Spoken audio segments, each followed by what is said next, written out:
Certaines personnes affirment posséder des dons spirituels, tels que la prémonition, la communication avec des esprits ou même la guérison. Quoi qu'il en soit, ces dons ne sont pas l'apanage de tous et suscitent beaucoup de controverses. Quand j'étais petite, c'était régulier pour moi et facile de voir les personnes décédées, des personnes que je connaissais quelquefois, puis d'autres dont j'ignorais l'identité. Toute petite, là, elle était toujours retirée, elle s'amusait pas avec les autres enfants, là, tu sais, elle était toujours seule dans son petit coin. Puis là, elle disait, maman, il y a un homme qui vient d'arriver à côté de toi. Là, je pensais aux morts, hein, j'avais encore peur dans ce temps-là. Ça me faisait peur. C'est clair que je les voyais et je les entendais.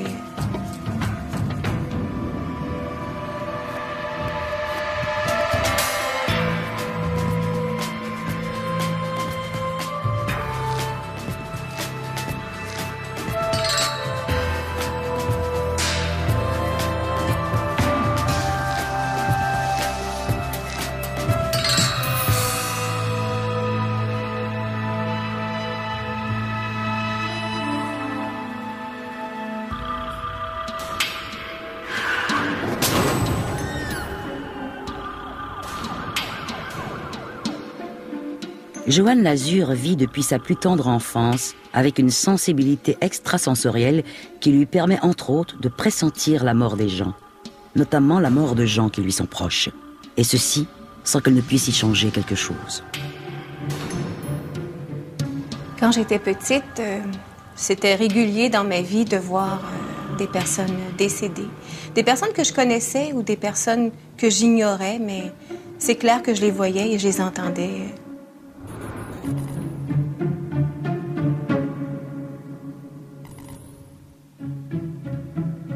Je viens d'une famille qui n'est pas très nombreuse, mais dont il y avait plusieurs membres. Puis c'était comme de la tradition d'amener les enfants dans les salons funéraires. Alors j'ai eu la chance, on peut appeler ça comme ça, d'assister à des funérailles de mes arrière-grand-mères et grands-pères.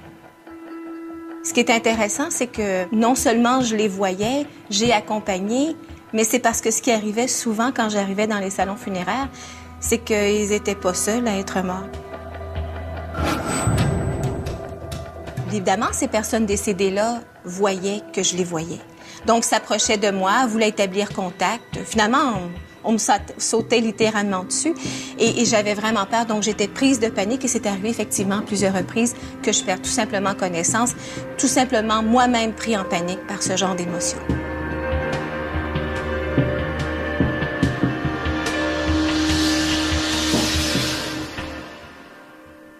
Mais là, maintenant, ça me fascine. Si je vais dans un salon funéraire, par exemple, c'est arrivé une fois que quand un des grands-pères est décédé, bon, ben, elle m'a dit, il y a quelqu'un qui pleure ici, tu sais. Mais tu sais, toi, t'entends rien. Là, j'ai commencé à réfléchir, puis peut-être accepter, là, que c'était vrai, qu'est-ce que c'est qui lui arrivait. J'ai longtemps réalisé que j'étais peut-être différente parce que, dans certains cas, j'ai longtemps réalisé que les adultes ne voyaient pas. Comme c'était spontané, c'était finalement tous les jours ou presque où il y avait des personnes décédées qui venaient en contact. C'est vraiment vers l'âge de 7-8 ans où là, j'ai constaté, j'ai réalisé qu'il y avait quelque chose qui était différent. Les trois principaux dons de l'esprit sont la clairvoyance, la clairaudience et la clairsentience. Joanne Lazur affirme posséder ces dons depuis toujours.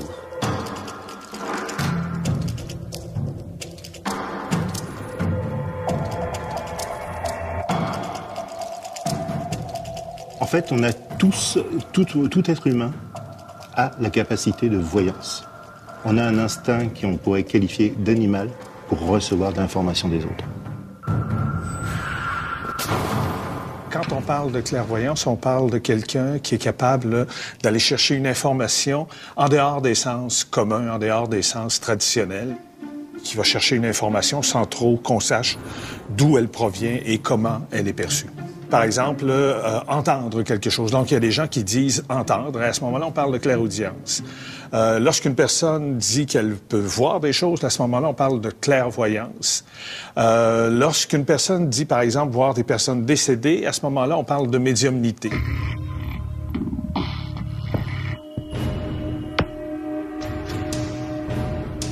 Le fait de ressentir les gens, de percevoir des émotions, c'est sûr que quand je l'exprimais à voix haute, les gens regardaient autour de moi, que ce soit des amis ou les membres de ma famille, et c'était littéralement l'expression « Comment ça se fait que tu sais ça? T'es une vraie sorcière! » Et c'est sûr que ça me dérangeait à chaque fois. Et on a fini par dire « Mais t'es une bonne sorcière! »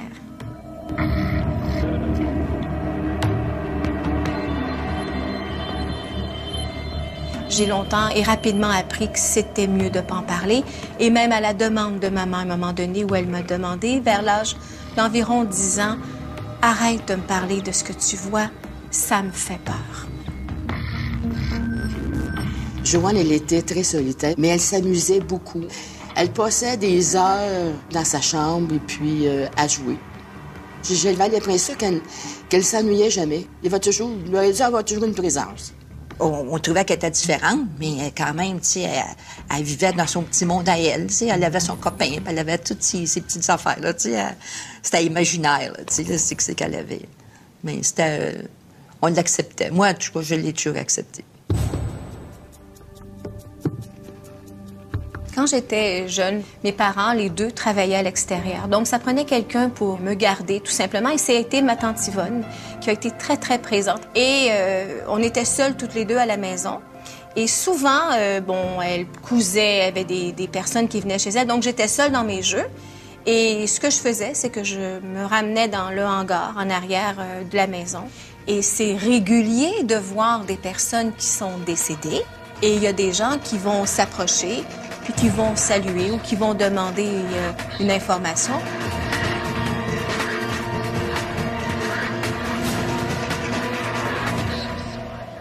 Dans la voyance, dans le monde de la voyance, la grosse problématique, c'est les enfants. Des enfants qui voient sont soit rejetés, si personne ne veut les prendre en charge et leur faire comprendre ce qui se passe, ou sont acceptés, mais vont être acceptés par un milieu restreint. Ma tante Yvonne, elle a compris rapidement que c'était pas une illusion, c'était pas mon imaginaire, c'était réel. Et je me suis jamais sentie jugée de quelque manière que ce soit par ma tante Yvonne. Après avoir refoulé ses dons particuliers pendant plusieurs années, Joanne Lazur accepte finalement d'être confrontée à ses visions. À cette époque-là, dans le hangar, à chaque fois que j'avais un moment de libre, c'est sûr que c'était l'endroit où je me rendais. Je les voyais, je voyais des ombrages, je pouvais même identifier telle personne parce qu'il y en avait que je connaissais, puis d'autres, ils me disaient leur nom. Et au fond, ce que je faisais, c'est que j'expliquais à ces gens-là qu'ils étaient morts. Je leur enseignais un peu comment ça fonctionnait de l'autre côté, comment ils pouvaient être guidés par des personnes qui les connaissaient, qu'ils ont aimé quand ils étaient vivants. Et au fond, ce que je faisais, c'est que je leur apportais ce dont ils avaient besoin pour comprendre ce qui se passait.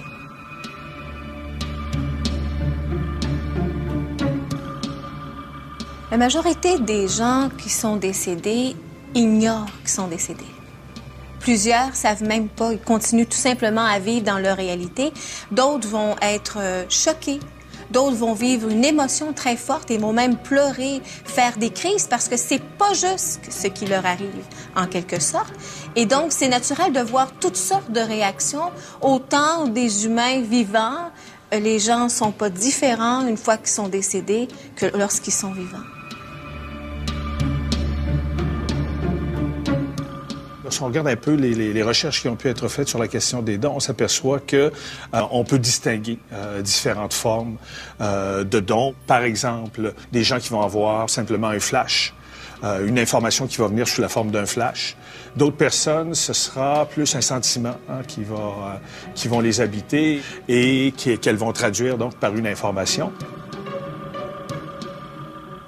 alors que d'autres personnes vont avoir carrément l'impression de vivre l'événement ou l'information qu'elle ressent, et comme si elle faisait partie de l'action, si on veut.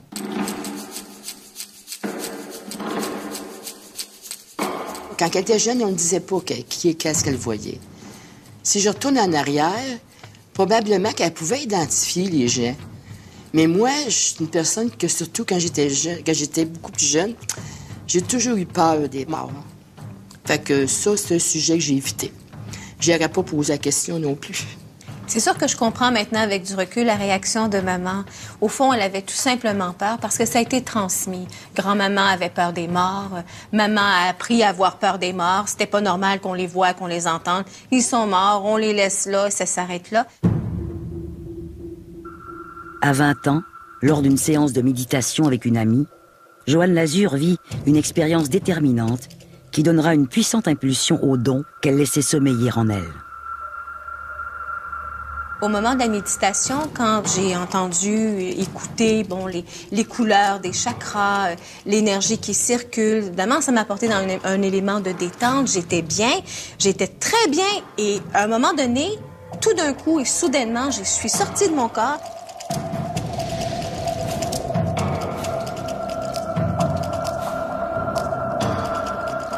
Je me suis vue au-dessus de mon corps et là, ça a été la panique. Parce que non seulement je savais plus comment rentrer, surtout je savais plus ce qui s'était passé exactement, mais le summum, c'est que j'ai vraiment entendu la présence de 2 personnes. J'ai entendu leurs prénoms. Il s'agissait de Viviane, d'Édouard. Et à ce moment-là, j'ai réalisé que j'étais possiblement et sûrement en lien avec des morts.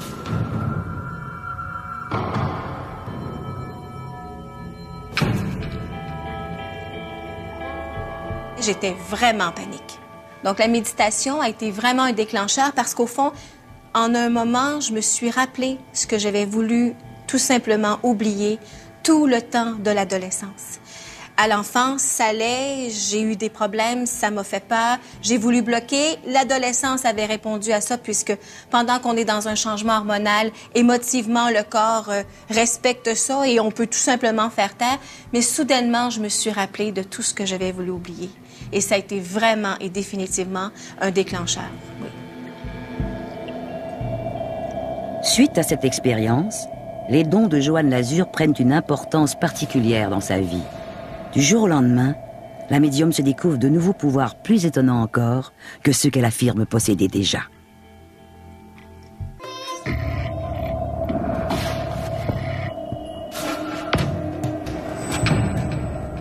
Depuis son enfance, Joanne Lazur vit entre 2 univers, celui des vivants et celui des morts.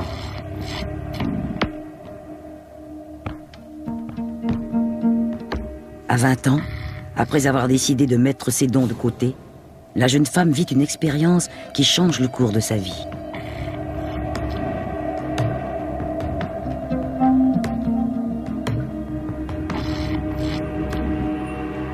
C'est qu'à un moment donné, un soir, tante Louisa, qui se trouve être la belle-sœur de ma tante Yvonne, tout à coup m'apparaît dans la chambre à coucher. Tante Louisa apparaît là, et évidemment, je me rends compte qu'elle est décédée.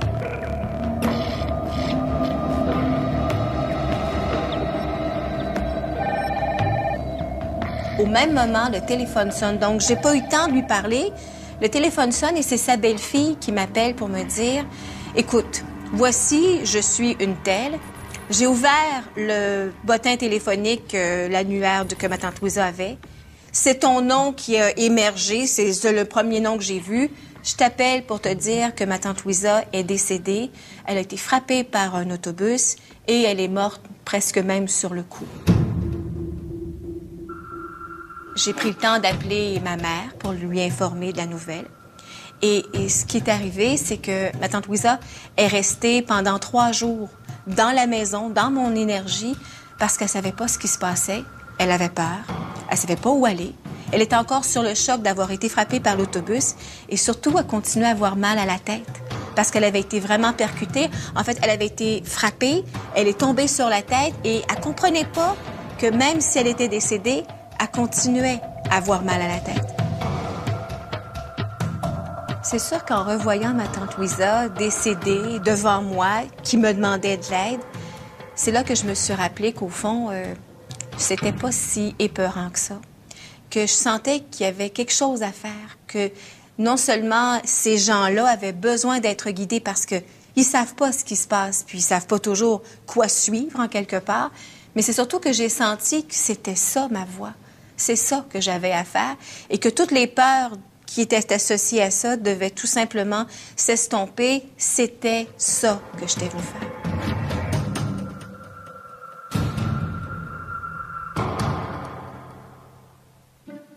Marie-Fée Caron comprend mieux que quiconque ce que vit Joanne Lazur. Elle-même possède certains dons spirituels. La médiumnité, pour moi, c'est de recevoir de l'information, non seulement des gens décédés, mais des êtres de lumière aussi, qui vont m'apparaître. Mais de la manière dont ça se passe, je sais pas, je peux être en train de parler au téléphone et je reçois une image, j'entends une voix et il y a une information qui arrive et je suis dirigée comme télépathiquement vers une personne à qui transmettre ce message-là.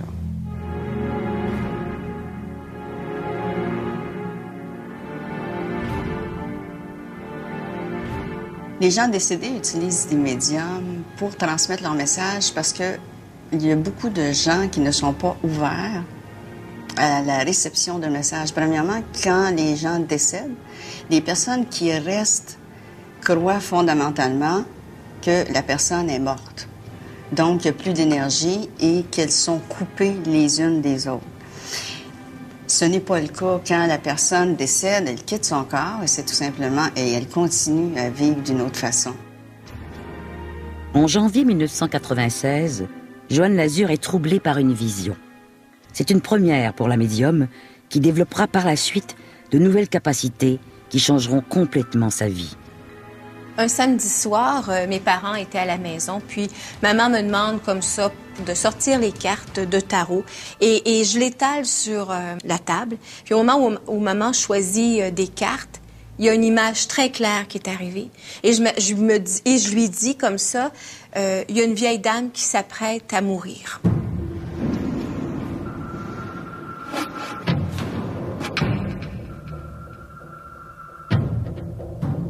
Et là, ma mère me demande laquelle. Et là, je me tourne vers mon père, qui est derrière moi, puis je lui dis, c'est la maman de papa. Et là, je lui explique que je vois, les yeux ouverts comme ça, c'est très clair, que grand-maman est assise, elle a un malaise, se cogne la tête sur la table et tombe. Et je la vois tomber. Tout ce que je vois après, c'est qu'elle en meurt. Suite à l'événement, donc samedi soir, la vision. Le lundi matin, 8h, ma mère m'appelle pour me dire « Tout ce que tu m'as dit samedi soir est en train d'arriver. » Le soir même, vers 11h10, je me suis arrêtée de parler. J'ai gardé l'horloge. Et puis là, les gens m'ont demandé « Ça va? Qu'est-ce qui se passe? » Et j'ai tout simplement dit « Ma grand-mère vient de mourir. » Et c'est ce qui est arrivé. La majorité des gens qui font de la voyance voient l'histoire de la personne qui est devant eux et voient le passé de cette personne-là. Maintenant, faire une prédiction, c'est-à-dire aller dans le futur, ça demande un autre niveau, ça demande un autre type de perception, parce que là, on va aller dans une interprétation d'abord. Les éléments qu'on connaît de cette personne-là, on va essayer de les projeter dans le futur. À l'occasion, Joanne, elle a des prémonitions. Lorsqu'on rencontre des gens, elle va me dire des choses sur eux que je ne connais pas. Et puis que je me dis, j'ignore, tu sais. Mais à un moment donné, là, peut-être un mois après, ce qu'elle m'a dit arrive. Quelques 6 mois après sa première vision prémonitoire, Joanne Lazur pressent à nouveau la mort imminente d'une autre personne. Une personne qui lui est très chère. Je présente les cartes à ma tante Rita et puis au moment où elle se met à les brasser et à les étaler, je les ai pas encore vues. Et là, j'arrête de parler. Puis elle me dit, c'est quoi qui se passe, là? Et je lui dis, c'est correct, regarde, on va arrêter ça là. On va faire d'autres choses. Puis elle me dit, là, Joanne, écoute-moi bien. Ce que tu vois, je veux que tu me le dises. Je veux que tu me dises tout ce que tu vois.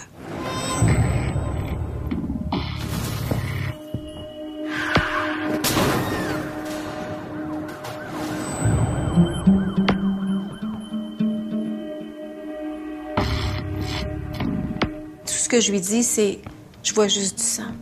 Tout ce que je vois, j'ouvre les yeux, je ferme les yeux, c'est une mare de sang que je vois. Mais je sais pas c'est quoi. Et après ça, quand elle a insisté pour voir ce qui se passait, j'ai vu deux choses. J'ai vu encore la mare de sang, et elle était vraiment grande.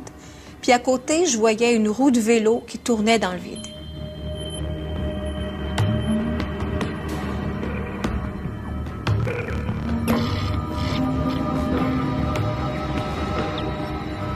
Quand elle a eu ces visions-là, on dirait qu'elle s'empêchait de penser, tu sais. Je sais qu'elle aimait pas ça, tu sais.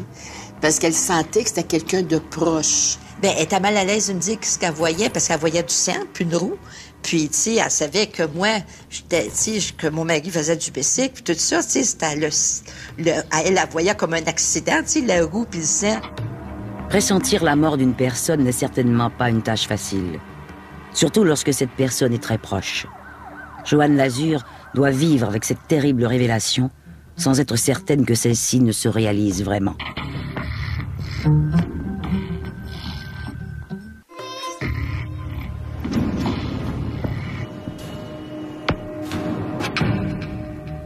Joanne Lazur affirme avoir eu des visions prémonitoires.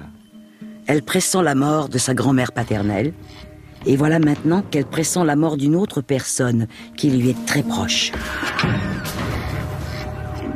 À un moment donné, quand j'ai observé le vélo ou la roue de vélo, elle s'est comme effacée. Et là, il n'y a vraiment eu que le sang. Et là, les images sont arrivées.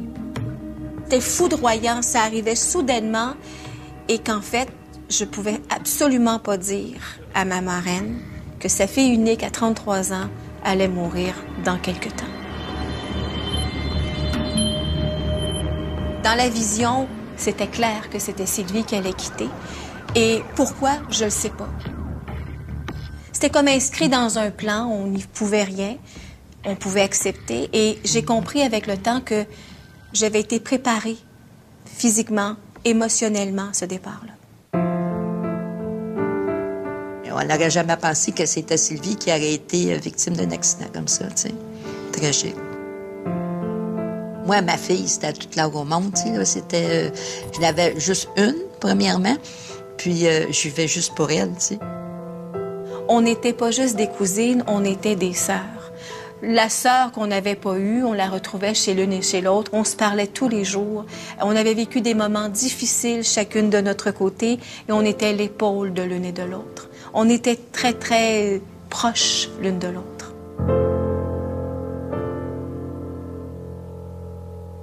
Joanne a eu la troublante prémonition de la mort de Sylvie le 1er juillet.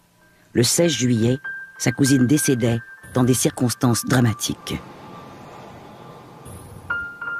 Donc, en revenant de la maison, j'avais passé la soirée à l'extérieur.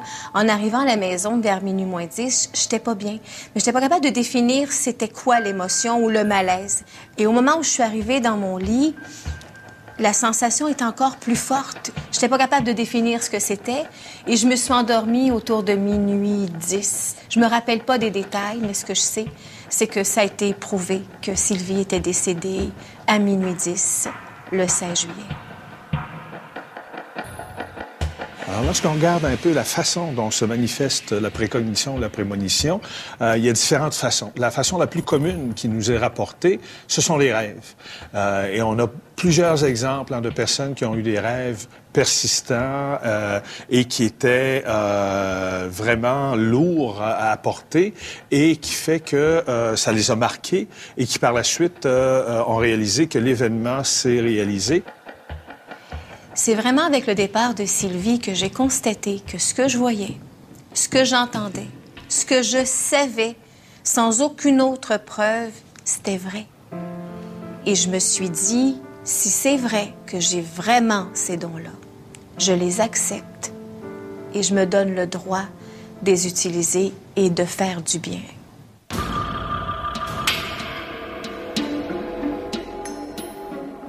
C'est vraiment autour de la fin 96 que je me suis mis à sentir une énergie, une sensation bizarre où j'avais jamais lu sur ça, je savais pas ce que c'était, mais ce que je savais, c'est que c'était facile de méditer et tout à coup, je savais des choses et j'étais même en mesure de les sortir par la voix.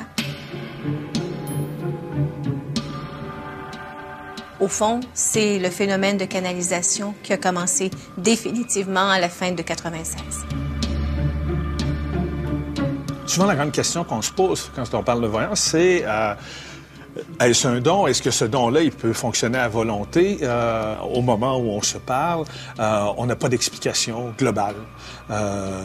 Du côté des sceptiques, on va nous dire on est dans un registre où c'est le hasard.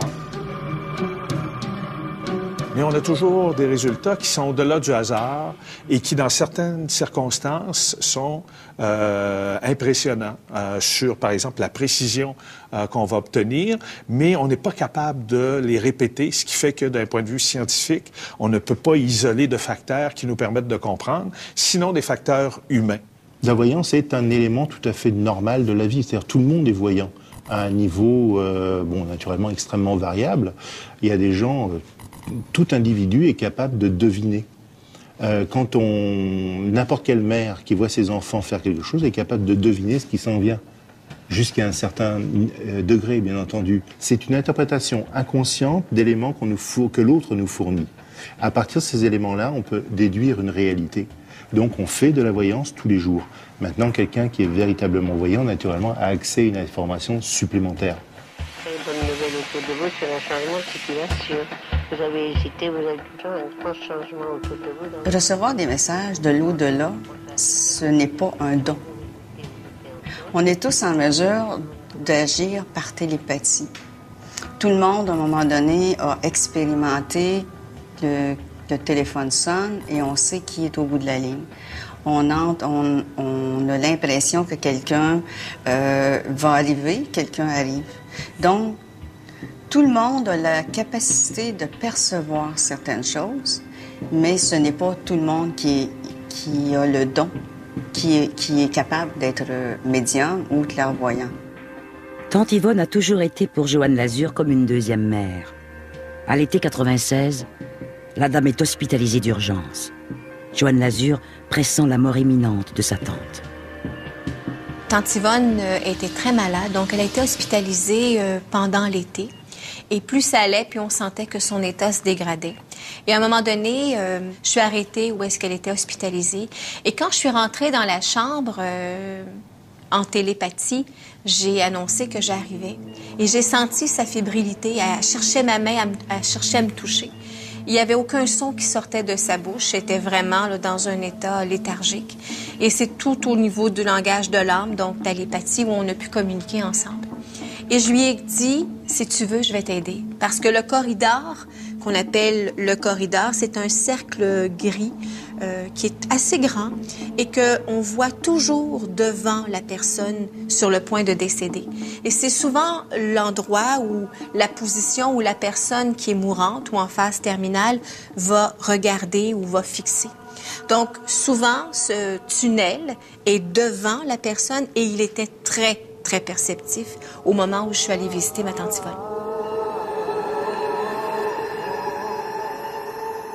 Alors, je lui ai dit, si tu veux, je vais t'aider, toujours en télépathie. Alors, j'ai pris sa main et graduellement, je l'amenais à se détendre. Et elle restait en apnée pour quelques secondes. D'abord, j'ai pas le temps exact. Et au bout de 3 fois, j'ai entendu « Laisse-moi mourir seule ».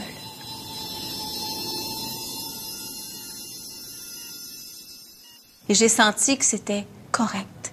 Alors, je lui ai fait mes adieux, sans savoir si oui ou non j'allais la revoir, mais je sentais à l'intérieur de moi que c'était la dernière fois. Et au moment où j'ai franchi la porte de la chambre, donc j'étais en dessous du portail, à ce moment-là, au moment où je franchissais la porte, j'ai entendu clairement à l'intérieur de moi, j'ai entendu la voix d'un homme qui a dit « Elle vous quittera le jeudi 17 octobre à 8h10. » Et c'est ce qui est arrivé. Cette voix entendue par Joanne Lazur soulève de nombreuses questions. Est-il possible que le moment de la mort d'une personne soit prédéterminé de façon aussi précise?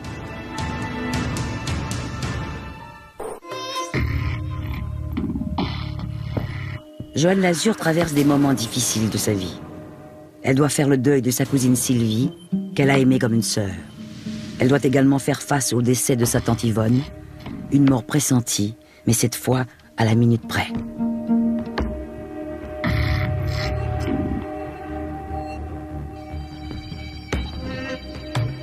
Ce qui est assez fascinant quand on a des visions comme ça, quand on sait quelque chose, surtout sur le départ des personnes à venir, c'est qu'on oublie. Il y a une partie de nous qui sait, puis une partie de nous qui ne le sait plus. Donc, j'ai continué à vivre tout à fait normalement.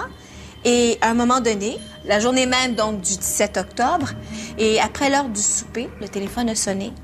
Et c'est la sœur de ma tante Yvonne, ma tante Emma, qui m'appelait pour me dire que tante Yvonne venait de quitter à 8h10.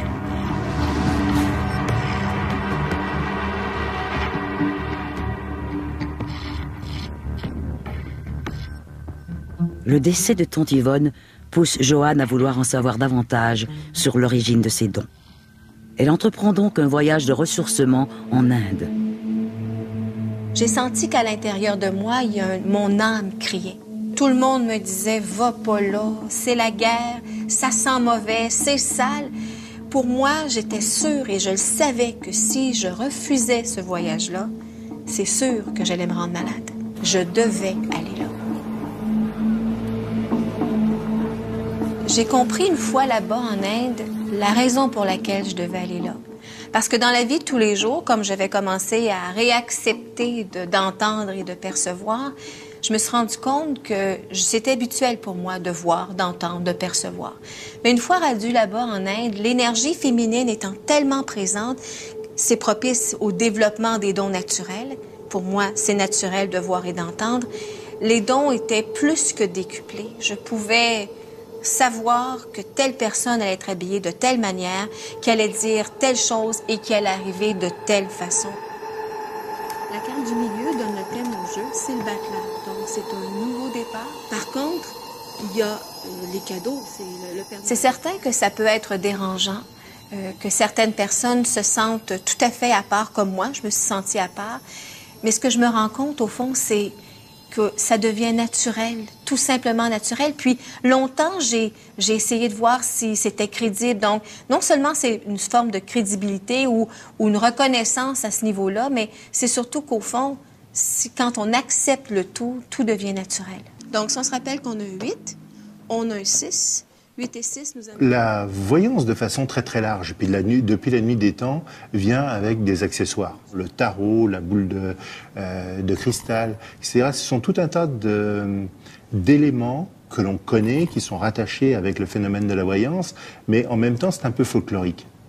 Parce qu'a priori, un voyant n'a pas besoin de ces supports-là. C'est certain que les tarots aident beaucoup de gens à interpréter. Puis c'est plus facile aussi parce qu'on peut l'essayer chez soi, puis on y arrive, effectivement. Donc, si on regarde, il y a notre jeune homme. Avant que je rencontre les personnes en consultation privée, quelques heures avant, même quelquefois quelques jours avant, ça dépend. Mais je ressens ce que la personne vit. Je sais ce que la personne vit. Physiquement, je peux savoir quel endroit elle a mal, le genre d'émotion qu'il habite, même qu'à des moments, je suis obligée de m'arrêter parce que, au fond, je deviens en résonance avec la personne. Puis, il y a des gestes ou même des façons d'être qui sont pas du tout à moi. Et c'est là que ça attire mon attention. Donc, c'est à ce moment-là où les heures qui préparent la consultation, dans ma vie quotidienne, je peux être en train de me maquiller et whoop, il y a une personne décédée qui commence à établir le contact préparatoire à la rencontre avec la personne, justement. Alors, une journée, en fait, où je rentrais à la boutique pour la journée de travail, en rentrant, j'ai senti la présence d'un jeune homme. Je le voyais pas, mais je ressentais sa présence. Et là, j'en ai parlé à mon amie associée, Micheline, en lui disant « Oups, il y a quelqu'un ici, qu'est-ce qui se passe? » Ben justement, je voulais t'en parler. Il y a une personne qui est arrivée en annonçant qu'une connaissance, une amie en fait de cette personne-là, son fils avait eu un accident. Évidemment, j'avais senti la présence de ce jeune homme-là. J'avais un mal de tête également, donc il semblerait qu'il y avait eu une collision et qu'il y avait un problème à la tête. Et j'ai tout de suite ressenti qu'il se passait quelque chose de grave. On m'a confirmé que le jeune homme était dans une période de coma. Et à partir de ça, j'ai senti qu'il me disait « j'ai pas fait les choix encore, j'attends le déroulement ». Simon, au moment de l'accident, avait 14 ans. Et oui, Simon a été amené directement en salle de trauma. Et Simon est resté dans le coma pendant 2 semaines de temps à l'hôpital Sainte-Justine. Pendant le coma de Simon, moi, je suis pas allée à la boutique. Ça a toujours été via une amie qui était là. Et à chaque fois qu'elle arrivait, Joanne arrivait en avant, elle sentait que mon amie était là. Puis elle disait, j'ai eu un message de Simon aujourd'hui. Simon était présent dans cette boutique-là. Il y avait toujours des messages qui devaient être passés et toujours via mon amie France parce que je n'allais pas à la boutique pendant les 2 semaines de coma à Simon. On était toujours présents à l'hôpital. En fait, ce que Simon m'expliquait, c'était tout simplement qu'il choisissait de partir et que son départ allait tout simplement être fait au moment où la famille était invitée à allumer un lampion en son honneur et qu'au moment où le lampion allait être complètement consumé, la famille allait prendre le choix de débrancher. Lourde responsabilité que celle de Joanne Lazure. Comment expliquer aux parents un message qu'elle est la seule à entendre et à connaître? Quelle crédibilité doit-on donner à ce message?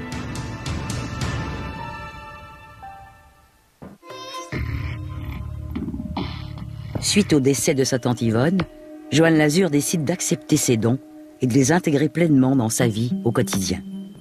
Elle établit d'ailleurs de nombreux contacts, entre autres avec Simon, un garçon de 14 ans qui a un message pour sa mère. Pour préparer tranquillement la famille, Simon m'a demandé de prévenir la famille qu'ils étaient invités, à sa demande, d'allumer un lampion. Et au moment où le lampion allait être complètement éteint, la famille allait prendre une décision de complètement débrancher Simon parce que c'était son désir et c'est ce qui devait être fait. Ce lampion-là, c'était le fameux lampion de la guérison de l'âme. Ce qu'on disait, c'est de mettre une prière en dessous du lampion et de laisser brûler le lampion. Au moment où le lampion s'est éteint, j'ai eu le message de mon ami qui est venu me voir à Sainte-Justine puis qui m'a dit « Brigitte, regarde, Simon est parti. »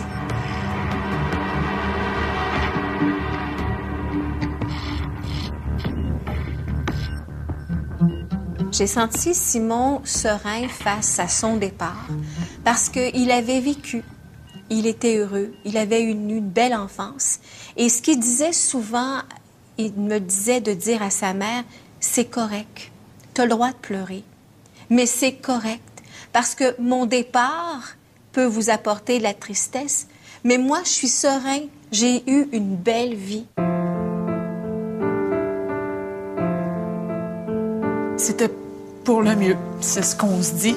Et Simon est bien aujourd'hui, mais oui, ça a été le message qu'on a eu au moment que le lampion s'est éteint. Ça a été, OK, il faut l'enlever. Et cette journée-là, ça a été la journée de la fête des mères, parce que Simon est décédé le 11 mai.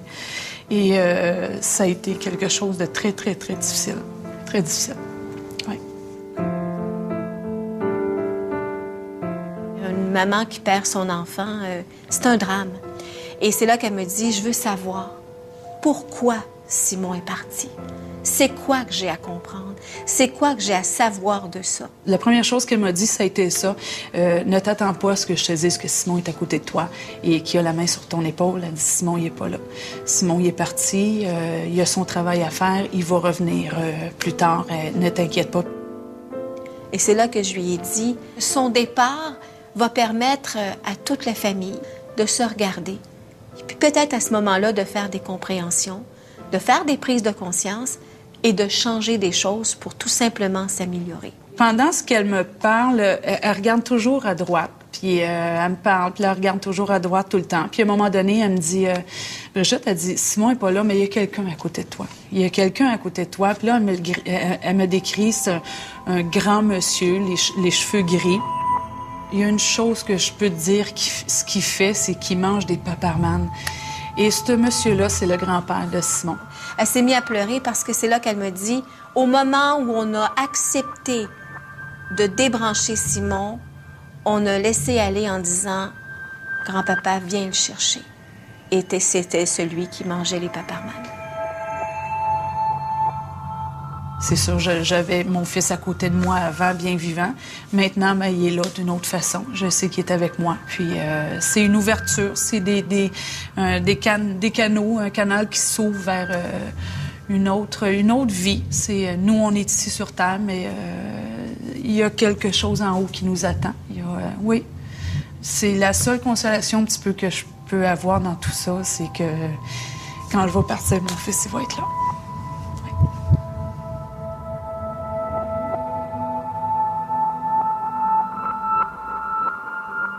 Lorsqu'on regarde le phénomène de la voyance, on s'aperçoit que c'est un phénomène qui est encore présent aujourd'hui parce qu'il nous fascine. Et pourquoi nous fascine-t-il? C'est depuis le début de l'humanité jusqu'à aujourd'hui, on a des traces de la voyance. On pratiquait la voyance en Mésopotamie, donc il y a 5000 ans, où là, on lisait l'avenir dans un foie d'animal, puis dans d'autres civilisations. Donc ça a toujours été présent. Ce désir de vouloir savoir, est-ce qu'il y a autre chose? Est-ce qu'on peut accéder à une information? Il n'existe aucune théorie scientifique qui peut expliquer les phénomènes de voyance. Ils sont donc qualifiés de paranormaux. Bien qu'on puisse s'intéresser aux témoignages de gens qui vivent ces phénomènes, il est malheureusement impossible d'aller beaucoup plus loin. On a toujours besoin de quelqu'un qui nous dise quelque chose. Et en fait, je pense que c'est un besoin ancestral du contact avec les dieux, du contact avec un au-delà, du contact avec quelque chose qui pourrait présider au destin des êtres humains. Joanne Lazur considère que ces dons constituent un héritage familial, transmis de génération en génération. Aujourd'hui, sa fille Caroline comprend et accepte qu'elle a hérité elle aussi de ces dons particuliers et qu'elle devra s'y habituer. Je vis pas ces dons-là comme maman les vit. Moi, dans l'acceptation que j'ai faite, j'ai décidé de les sentir, de sentir certaines choses, mais de pas ressentir d'autres choses. Je veux pas, j'ai toujours vécu avec ma mère, puis elle a toujours eu ces dons-là, puis elle en a toujours parlé, elle s'en a jamais caché. Donc, c'est sûr que moi, je l'ai vu, je l'ai appris, ça fait partie un peu, c'est acquis. Là. Et moi, je crois que Joanne, elle nous montre surtout à vivre notre vie pour être heureux, à prendre des choses du bon côté, tu sais. Avoir confiance en toi, parce qu'on est capable de grandes choses. Ce que je me rends compte avec le recul, c'est que autant j'étais dans un état de dualité, de non-acceptation, que je me battais avec ça, j'ai constaté que les gens autour de moi, ma famille, mon conjoint, mes enfants, étaient également dans ce même genre d'énergie de résistance. Et plus ça va, et plus j'en parle naturellement, en fait, ça fait partie de mon quotidien. Ce qui est intéressant, c'est que les gens autour de moi sont également plus en paix. Parce qu'au fond, on a tous ces facultés-là. C'est tout simplement que les peurs prennent le dessus. Et quand on accepte qu'au fond, c'est naturel, graduellement, les mystères tombent, puis finalement, ça va finir par devenir une réalité. Et c'est justement le but du fait que j'ai accepté cette invitation pour laisser tomber les barrières, enlever les mystères, puis tout simplement dévoiler une vérité qui n'aurait jamais dû être tassée.